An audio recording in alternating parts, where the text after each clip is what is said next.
Like with this collectible stuff, I had no idea that these collectibles would turn into what they are today. We had like this little Japanese lucky cat, and we made it like 6 months ago, and we found this platform Quid, and we decided to launch it on Quid. And we're like, okay, it'll just be like a little drop. And we did $45,000 in 2 hours. What? It was insane. And so we're like, okay, we need to go kind of all in with this. So we brought in another friend of ours who's an artist. He did a series that did around $35,000. And ever since then, we've just basically been producing content for Quid. It's my full-time job. I've got an employee who works for me now.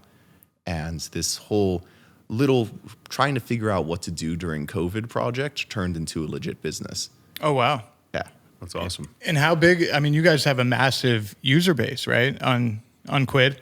Quid has a large user base. They have about 7 million active users. Wow. It's a really large platform, and they originally had people on there like Rick and Morty. They just did a drop for Neopets, and most importantly, they're doing a drop for Kane, which is coming out later this month. That's awesome. I would ask for anybody out there that doesn't know what Quid is. How can you explain what Quid is to the audience? So Quid is basically collectibles made digital. I would say the best way of thinking about it is imagine Pokemon cards. That feeling when you were a kid and you would go to the grocery store or you'd be in line with your mom and you'd see that Pokemon card pack or the Yu-Gi-Oh cards or the Magic the Gathering cards. That was personally my game.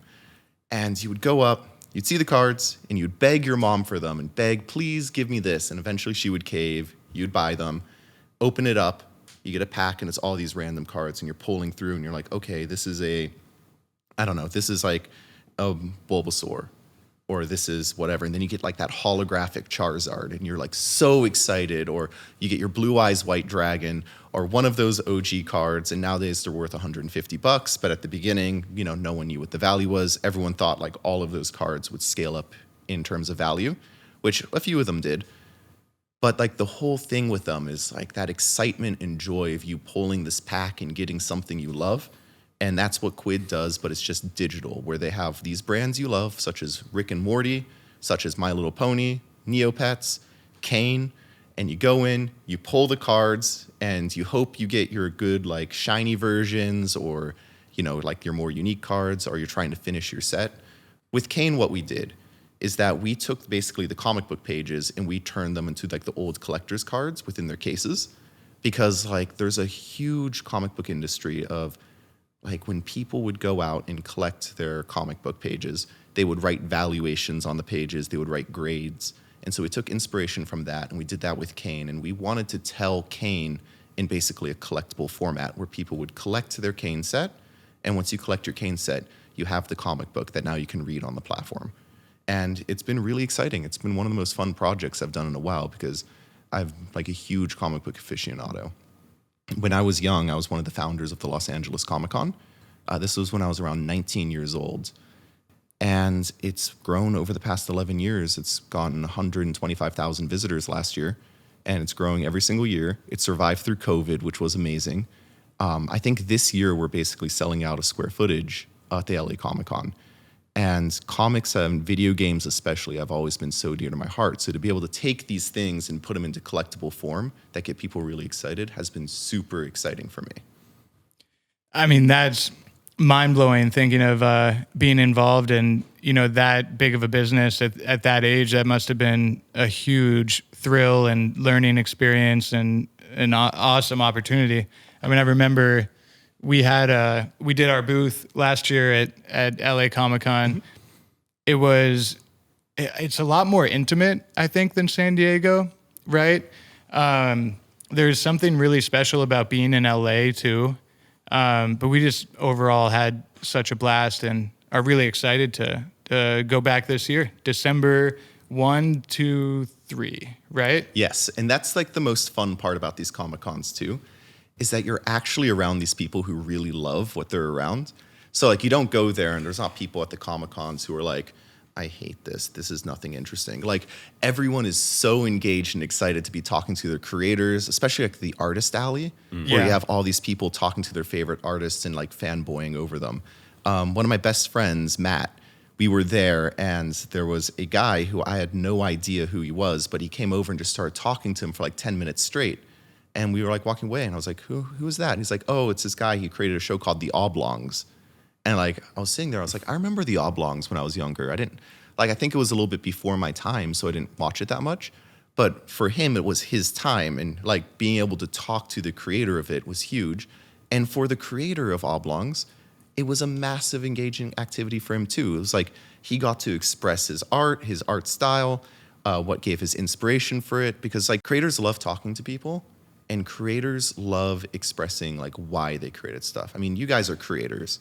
When you have fans come up to you and talk to you about your work, unless they're like, I bet like completely taking over your time, right, and not letting you do anything. But if they ask you a few questions about your work, I'm sure it's a great activity.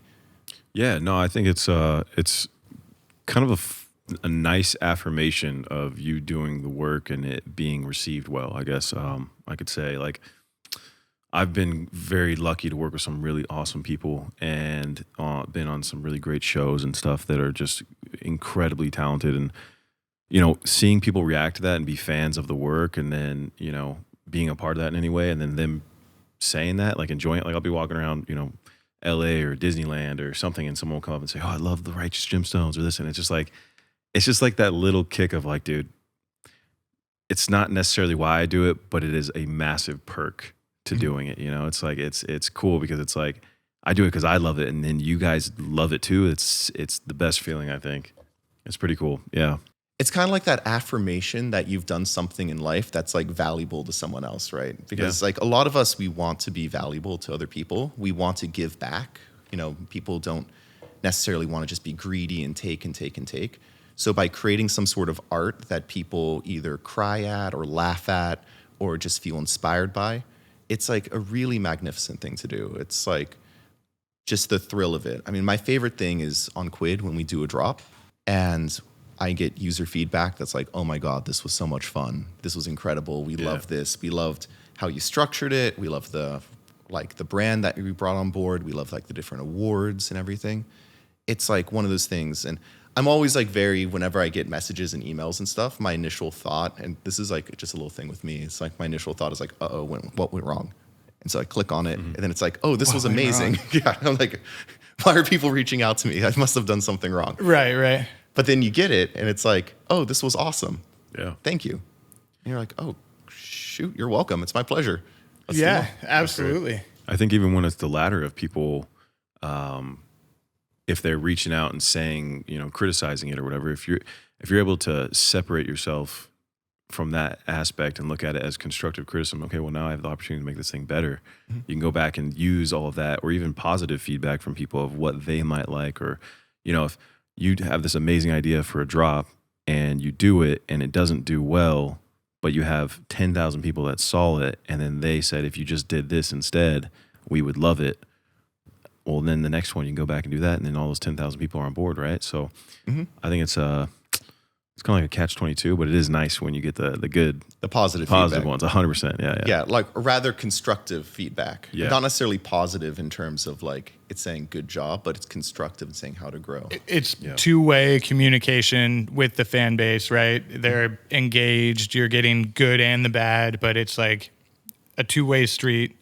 I think it's really important for most companies and most industries to try to do that as much as possible, right? Yeah.